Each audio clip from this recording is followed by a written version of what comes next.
Ya, sila Yang Mulia Tuan. Terima kasih. Tuan Speaker, hanya satu perkara yang kecil. Tuan Speaker, seperti mana saya katakan tadi dalam ucapan saya, berkenaan dengan pengguna pakaian akta ini, kelihatan seolah-olah definition yang diberikan dalam Seksyen 3 tersebut terlalu luas. Ya, kalau kita betul-betul nak adakan satu rang undang-undang di mana kita tidak restrict, maka saya rasa pihak kementerian perlu melihat dan mengkaji semula definition di bawah Seksyen 3 ini. Kalau tidak, saya rasa matlamat undang-undang ini tidak akan tercapai. Tuan Speaker, Seksyen 3 menyatakan sedemikian. Saya baca. Dan saya membuat rujukan hanya kepada yang pertama, Tuan Speaker, kalau boleh, iaitu perkataan practice of traditional and complementary medicine. Tuan Speaker, Section 3 menyatakan sedemikian. Kalau saya boleh baca bahasa Inggeris ya, Tuan Speaker. In this act, unless the context otherwise requires, practice of traditional and complementary medicine means a form of health-related practice designed to prevent, treat or manage ailment or illness, or preserve the mental and physical well-being of an individual. That's the first part. Itu bahagian pertama. Kalau kita ikut definition ini, bahagian pertama, the broader definition, yang akan merangkumi semua jenis perubatan. Semua. It will include massages. It will include reflexology. It will include sports massage. Yang akan merangkumi semua. Betul yang itu. It will also dengan segala hormat dia merangkumi apa yang disebut oleh Gopeng tadi, iaitu faith healing, di mana terdapat kumpulan-kumpulan tertentu yang melakukan upacara sembahyang untuk menyembuhkan seseorang. So is this what this act wants to achieve, Yang Berhormat Menteri? Kerana kalau kita lihat ada dua bahagian. The first part, the general one. And then it goes on to say, and include such practices as traditional Malay medicine and so forth. So that's the second part. Bahagian kedua itu hanya memberikan contoh-contoh yang boleh dikatakan juga termasuk dalam definition tersebut. Jadi saya nak tanya Yang Berhormat Menteri, adakah itu apa yang kita nak dalam penggubalan undang-undang ini? Adakah ianya menjadi hasrat atau matlamat parlimen untuk memasukkan semua? Because we have to be very careful. Ini parlimen. Bila kita meluluskan undang-undang, kita kena ada kepastian. Kita tidak nak satu keadaan di mana kita di sini, kita tahu matlamatnya berlainan, tetapi kita meluluskan sesuatu yang jelas menunjukkan sebaliknya. And later on in practice it becomes a problem. It becomes a problem. And we do not want that. Jadi Yang Berhormat Menteri, saya nak tanya Yang Berhormat Menteri, adakah ini apa yang kita hendak mencapai? Adakah definisi ini adalah definition yang betul? Terima kasih, Tuan Speaker. Ya, sila Yang Berhormat Menteri. Ya, Lalu Pengurusi, saya nak jelaskan di sini bahawa tujuan akta ini atau rang undang-undang ini adalah untuk mengawal selia, mendaftar dan juga menaik taraf, meningkatkan pengamal perubatan tradisional. Dan kita sebagai sebuah negara rakyat berbilang kaum, berbagai etnik, berbagai tradisi dan juga berbagai praktis tradisi. Makanya ia merangkumi kesemuanya, iaitu matlamatnya adalah untuk kesejahteraan rakyat kita, kesejahteraan kesihatan kita. Maka dari segi definisinya saya rasa tak ada masalah. Kerana pada yang paling pentingnya adalah untuk perubatan tradisional adalah amalan yang berkaitan dengan kesihatan, bertujuan untuk mencegah, merawat atau mengurus penyakit atau sakit atau memelihara kesejahteraan fizikal dan mental individu. Itu memberi definisi kepada apa itu traditional medicine. Apakah itu perubatan tradisional? Itu hanya menjelaskan. Dan apakah perubatan tradisional yang kita nak kawal selia dan kita include dalam ini tradisional Melayu, perubatan tradisional Cina, perubatan tradisional India, homeopati dan complementary. Itu yang saya nak katakan di sini. That is the one that apa yang kita nak kawal. Bukan seperti yang Muhammad katakan nak kawal keseluruhan dari segi kesejahteraan fizikal semua, termasuk sport terapi dan sebagainya. Yang Bapak Menteri, saya tahu, saya setuju dengan apa yang Bapak Menteri katakan. Tetapi dalam undang-undang, kalau kita lihat definition dalam section 3, ianya berbeza, ianya lebih besar, lebih luas, merangkumi. Dan itu menjadi apa yang saya bangkitkan di sini. Kalau sebenarnya kita tidak mau undang-undang ini merangkumi semua yang lain, saya rasa definition ini perlu dipindah.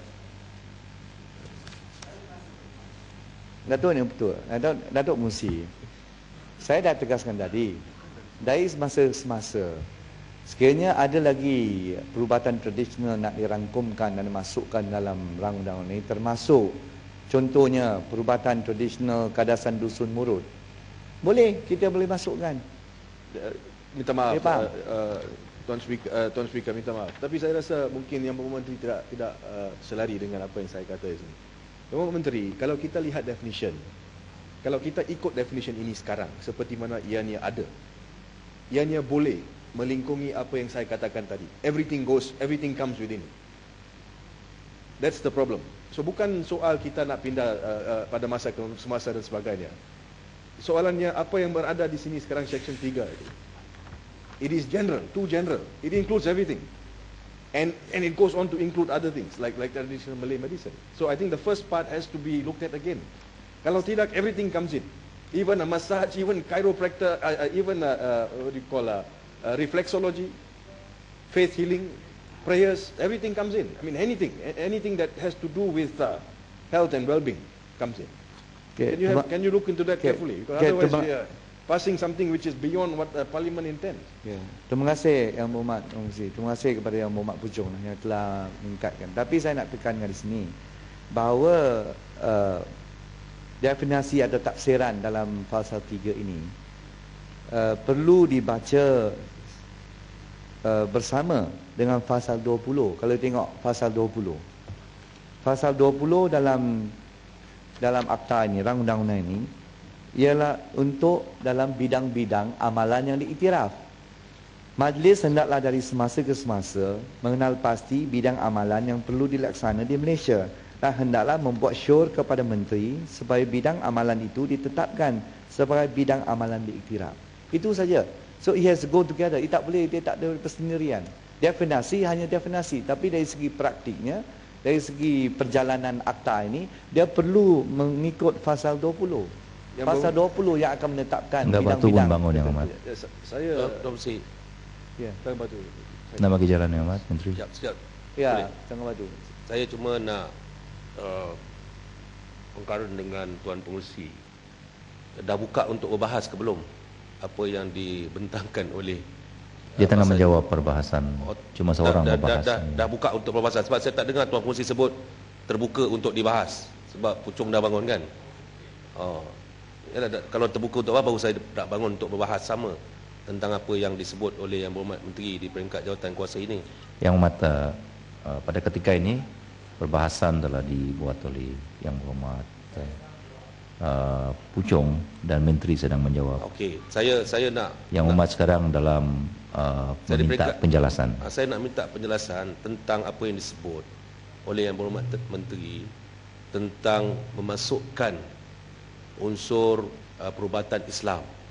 Apa yang disebut oleh Yang Berhormat Menteri sebentar tadi, saya ucap terima kasih tadi. Yang pertama, cuma saya nakkan satu kepastian. Adakah Yang Berhormat Menteri telah melalui satu proses yang saya kira agak cerewet apabila terpaksa mendapat persetujuan daripada majlis-majlis agama Islam negeri-negeri, di mana apabila kita meletakkan atas nama Islam di sana, sudah pasti perlu ada sekurang-kurangnya konsen daripada majlis-majlis agama Islam negeri-negeri, di mana di setengah-setengah negeri itu yang dipertuanya adalah ke bawah duli tuanku-tuanku dan sultan serta raja masing-masing. Jadi adakah proses itu telah dilalui supaya selepas ini tidak akan jadi isu bahawa undang-undang perubatan komplementari dan tradisi ini tidak boleh dilaksanakan oleh setengah-setengah negeri yang tidak kita rujuk atas penggunaan nama Islam sebentar tadi. Jadi itu saya nak minta penjelasan Tuan Pengerusi. Betul tak cara saya itu? Ya. Terima betul, kasih Yang Tuan Mulia. Pengerusi. Terima kasih, Yang Mulia. Terima kasih Dr. Pengerusi. Saya balik kepada Puchong dulu Puchong, saya harap jelas kerana apa yang dibaca tadi pasal 3 adalah satu framework, satu structure. Dan apabila dah ada rang undang-undang ini, maka kita akan adakan peraturan. Kemudian dari segi peraturan, kita akan buat pengisiannya untuk pastikan bahawa akta ini boleh dilaksanakan. Yang Bapak Menteri, just last, saya rasa Yang Bapak Menteri perlu mengambil nasihat daripada Jabatan Peguam Negara sebelum menyatakan sedemikian. Because in statutory interpretation, it's the other way around. In statutory interpretation, kita bila lihat dalam mahkamah kepada definition, kita lihat kepada Section 3. Dan kalau Section 3 itu luas, mahkamah akan mengatakan bahawa ianya luas. Itu menjadi niat parlimen. Dan kalau itu menjadi niat parlimen, okey. Tapi saya dengar daripada Yang Berhormat di sini bahawa itu bukan niat parlimen. Apa yang kita lakukan di sini adalah kita meluluskan satu rang undang-undang yang jauh lebih luas daripada apa yang sebenarnya matlamat kita sini di parlimen. Section 3 dengan cukup jelas menyatakan ianya merangkumi semua, any form of health related practice designed to prevent, treat or manage ailment or illness. It's all. And it includes also 1, 2, 3, 4, 5. Itu memang tidak menjadi matlamat. And dengan segala hormatnya, saya setuju ada Section 20. Tapi itu bukan menjadi isu dia. Apa yang hendak dikemukakan ataupun included later on adalah perkara lain. Tetapi sekarang apa yang kita nak buat di Dewan ini, adakah kita nak luluskan satu yang lebih luas daripada niat kita? Saya minta Yang Berhormat Menteri, please, this is something which is very, very important. It will affect everybody on the street. Business people, people who are doing reflexology businesses, people who are doing faith healing, people who are doing prayers, people who are doing a sports massage. Everyone will come within this act. Oleh kerana Section 3 menyatakan sedemikian. Jadi saya minta agar Yang Berhormat Menteri mengkaji semula. Kita tidak perlu, we don't have to rush this bill. There's no need to rush the bill. Even Section 114A, because we rushed it through, at the end of the day there are so many problems. So kenapa kita nak meningkatkannya, menyegerakan dia? Tak perlu. Saya rasa Tuan Menteri, matlamat dia baik. Ya, kalau kita ambil nasihat, mungkin kita dapat satu pindaan yang boleh mengatasi masalah ini. Terima kasih. Terima kasih Datuk Pengerusi. Saya dah dengar banyak lagi semua ahli parlimen telah pun memberi sokongan kepada bil ini kerana kita dah bil ini penting untuk kita meningkatkan taraf perkhidmatan perubatan tradisional dalam negara kita. Dan dari segi tafsirannya, dia adalah satu struktur yang saya katakan tadi. Dan semuanya akan kita masukkan dalam schedule. Dia ada peraturan dia. Dan peraturan dalam schedule dia. Dengan ada schedule dia baru boleh kita laksanakan apa juga peruntukan-peruntukan yang kita tetapkan tadi. So rasa kita tak boleh senaraikan satu definisi yang orang kata yang panjang lebar dalam yang tidak orang kata termasuk semua peraturan-peraturan sekali dalam definisi ini. Sebab itu kita memberi satu definisi sebagai satu struktur dan kemudian kita akan laksanakan satu persatu yang telah ditetapkan tadi. Ya, saya rasa saya dah jawab semua. Cuma nak bantu sikit. Terima kasih. Yang Berhormat Menteri. Ya. Boleh tak saya cadangkan supaya dalam ayat ini kita buat pindaan terhadap pindaan tu. Misalnya, kalau kita fasa ketiga atau memelihara kesejahteraan fizikal dan mental individu dan termasuk dan terhad kepada amalan seperti termasuk dan terhad. That means kalau kita masukkan terhad tu, maksudnya kita berhak kepada bidang-bidang yang kita nak kawal, nak kontrol, nak kawal selia. Dan sekiranya 3 tahun kemudian kita nak kawal selia bidang yang lain, kita terpaksa balik kepada parlimen untuk luluskan rang undang-undang yang lain untuk bidang tersebut. Itulah cadangan saya kalau kita boleh hakkan tu. Ya, memang, terima kasih Yang Berhormat Gopeng. Itu memang semangat yang dikatakan oleh Yang Berhormat Gopeng tadi. Amalan bidang-bidang yang dikawal selia memang termasuk dalam apa yang telah tertera di sini. Kalau kita nak tambah apa-apa, kita kena balik ke parlimen. Itu memang semangat yang kita katakan tadi. Saya harap saya telah jelaskan yang berhormat, dan kita yakin rang undang ini akan dilaksanakan dengan baik untuk kesejahteraan rakyat secara keseluruhannya. Sekian, terima kasih. Hadirin yang berhormat, masalah ialah bahawa pindaan yang dicadangkan oleh Yang Berhormat Menteri Kesihatan dalam kertas pindaan hendaklah disetujukan. Hadirin yang bersetuju kata bersetuju, yang tidak bersetuju kata tidak. Lebih suara yang bersetuju, pindaan disetujukan. Pasal 3 seperti yang dipindah. Pasal 3 seperti yang dipindah jadi sebahagian daripada rang undang-undang. Fasal-fasal 4 hingga 63. Yang Muhammad Batu Gajah.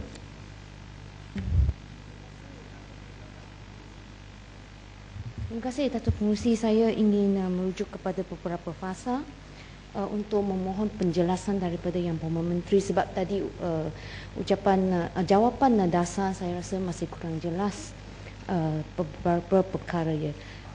Kalau kita lihat pasal 5 ya, fungsi dan kuasa majlis.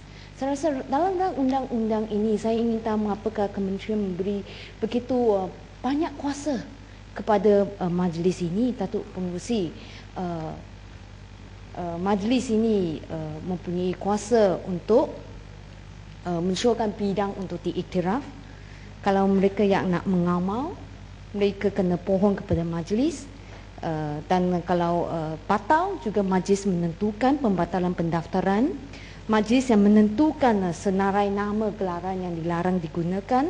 Majlis juga menentukan senarai kod tabiran urus, dan juga mempunyai bidang kuasa tata tertib dan hukuman, dan juga mempunyai kuasa untuk melantik jawatan kuasa kalau hendak untuk penyelesaian pertikaian di antara pesakit dan pengamal tradisional, dan juga mensyor kepada menteri untuk penubuhan badan pengamal, dan badan pengamal boleh dibatalkan jika didapati tidak berpuas hati dengan perjalanan tugas oleh badan pengamal, dan keputusan badan pengamal boleh diatasi oleh majlis. Mengapa begitu luas sekali kuasa diberi kepada majlis ini, sehingga kan badan pengamal yang saya rasa lebih berkepakaran dalam bidang mereka tertentu tersebut juga diatasi oleh pihak majlis ini. Kalau kita rujuk kepada pasal 42, mereka boleh dibatalkan oleh pihak majlis pada bila-bila masa kalau tidak berpuas hati dengan apa yang dilaksanakan atau fungsi yang dijalankan oleh badan pengamal tersebut. Dan saya ingin tahu juga berkenaan dengan pengiktirafan bidangnya dalam pasal 5, di mana fungsi diberi oleh rang undang ini kepada majlis untuk mengiktirafkan apa kelayakan dan juga bidang-bidang yang boleh diiktirafkan. Kalau kita rujuk kepada regulationnya dibawa oleh negara Singapura ya, traditional Chinese medicine practitioner mereka ada satu board ya, dengan izin atau pengurusi itu traditional Chinese medicine practitioner board ya, di dalam oleh undang-undang, di bawah undang-undang Singapura ini, mereka ada menetapkan dengan jelas ya kelayakan pengamal tradisional ini, yang di mana saya rasa dalam rang undang-undang boleh, kalau Yang Berhormat maklumkan setakat ini, apakah akan dibezakan mereka yang telah mempunyai kelayakan tempatan dan luar negara, apakah mereka akan melalui proses kriteria syarat-syarat terma untuk diiktirafkan adalah sama, atau dari universiti tertentu yang memegangkan ijazah dari luar negara, apakah proses yang dijalani adalah sama? Sebab dalam fasa yang diperuntukkan ini, di mana mereka perlu menjalankan memohon untuk pendaftaran sementara ini, tidak ada perbezaannya. Kalau mereka ingin mengamal, mereka perlu daftar sementara pasal 22 dan perlu menjalani kursus latihan selama tidak kurang 1 tahunnya di hospital dan institusi. Tapi tidak dibezakan kalau mereka pemegang ijazah atau sijil atau diploma tempatan atau luar negara, apakah mereka juga kesemuanya perlu melalui proses yang sama. Saya harap tidak akan diberi jawapan bahawa tunggu majlis subuh akan adakan peraturan. Kalau boleh beri lebih telus sekarang ya. Jangan nanti akan timbul banyak masalah pantahan luar selepas kelulusan rang undang-undang ini. Dan satu perkara yang saya prihatin adalah berkenaan Fasal 22 di mana pihak majlis boleh mengecualikan mana-mana orang untuk menjalani khusus ya di bawah Fasal 22 tersebut jika mereka mempunyai pengalaman yang luas, pengetahuan dan kemahiran yang layak. Saya ingin tahu apa yang dimaksudkannya pengalaman yang luas dan pengetahuan dan kemahiran yang layak. Yang Berhormat ada semasa membentangkan rang undang-undang ini menyatakan mereka telah mengamal secara turun-temurun akan diberi pengecualian tertentu tapi tidak memberi penjelasan lanjutannya, kategori mana. Datuk Pengerusi, saya ada kerisauan tertentu ya. Ada pengamal tradisional yang telah lama sedang mengamal dengan pengukusan rang undang-undang ini, mereka diwajibkan untuk mendaftar. Ini akan mengekangkan mereka untuk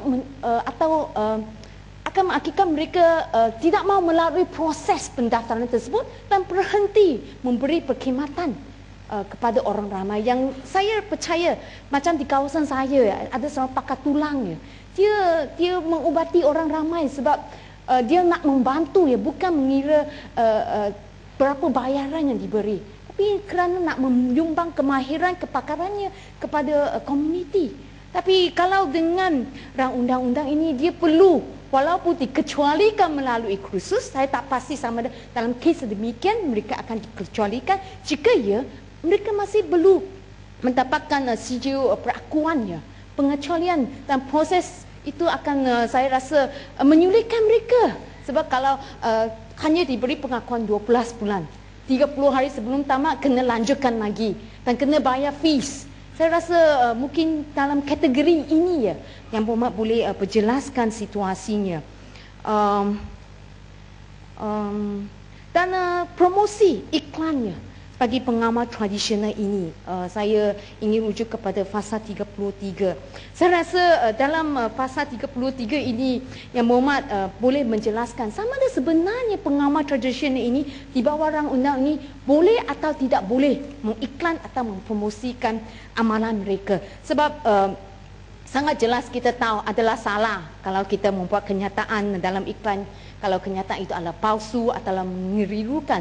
Tapi dalam Fasal 33 kurungan 4 yang Berhormat pergi menjelaskan pernyataan mengerirukan itu termasuk tentang sifat, ciri-ciri, kesesuaian bagi tujuan atau kuantiti perkhidmatannya dan lain-lain itu. Saya rasa tak ada cara yang lain boleh, tak ada cara saintifiknya boleh membuktikan bahawa pengiklanan mereka tersebut adalah mengirukan dalam aspek ini. Jadi mungkin yang Berhormat boleh menjelaskan mengapa perlu menyatakan dalam fasal ini penerangan pengenaan pernyataan mengirukan. Kita tahu adalah salah. You know, if you mislead ya dengan izin dalam advertisement iklan dalam memberi perkhidmatan tersebut. Dan saya rasa di bawah fasal penubuhan badan pengamal tersebut, saya rasa badan pengamal harus diberi lebih kuasa di mana yang Berhormat tadi saya ada bangkitkan ya di bawah Fasal 42 ya, dan tidak ada dinyatakan komposisi ya badan pengamal tersebut. Mungkin yang Berhormat boleh bagi lebih maklumat bagaimana pihak majlis akan menentukan mana badan pengamal yang akan diambil untuk menjalankan fungsi di bawah rang undang-undang ini. Dan saya ada sedikit kerisauan di mana majlis begitu kuasa boleh mengatasi apa-apa keputusan badan pengamal. Sebab badan pengamal mereka adalah yang berkepakaran dalam bidang tersebut. Tapi majlis boleh mengatasi keputusan mereka. Mungkin beberapa perkara ini yang Berhormat boleh memberi penjelasan. Terima kasih.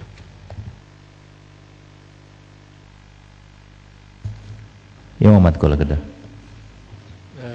Terima kasih Datuk Pengerusi. Ringkas saja.